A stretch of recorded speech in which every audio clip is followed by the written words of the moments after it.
Bismillahirrahmanirrahim. Assalamu alaikum students. Hope so all of you will be safe and sound by the grace of Allah Almighty. Welcome to all in your online class of Pak Studies. Students, open your books. We will start our today's lecture. Students, हमने अपने previous lecture में नज़रिया पाकिस्तान के अनासर उनको पढ़ा था.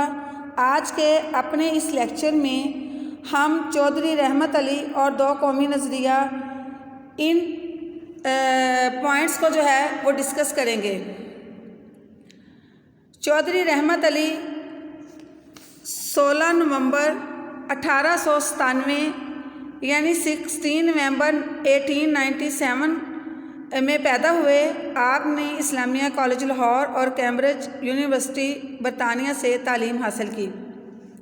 इसके अलावा पाकिस्तान का नाम जिस शख्सियत ने तजवीज़ किया वो चौधरी रहमत अली ही हैं और पाकिस्तान का नाम रखने का सेहरा चौधरी रहमत अली के सर जाता है.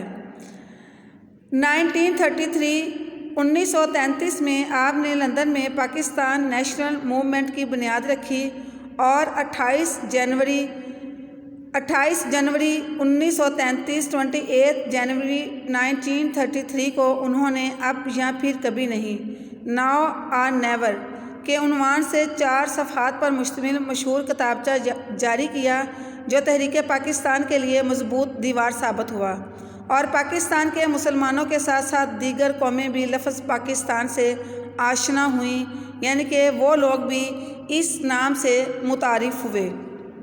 चौधरी रहमत अली ने दो कौमी नज़रिए की वजाहत करते हुए फरमाया, बरसगीर में कई कौमें आबाद हैं. इनमें 2 बड़ी कौमें हिंदू और मुसलमान हैं जो सदियों एक दूसरे के साथ रहने के बावजूद भी आपस में घुल मिल नहीं सकीं. उनके बुनियादी असूल और रहन सहन के तरीके एक दूसरे से बिल्कुल मुख्तलिफ हैं कि सैकड़ों बरस की हमसायगी यानी कि साल हर साल साथ रहने के बावजूद और एक हुकूमत के ज़ेर साया रहने के बावजूद उनमें मुश्तरका कौमियत का यानी कि एक कौमियत का तसव्वुर ख्याल पैदा ना हो सका.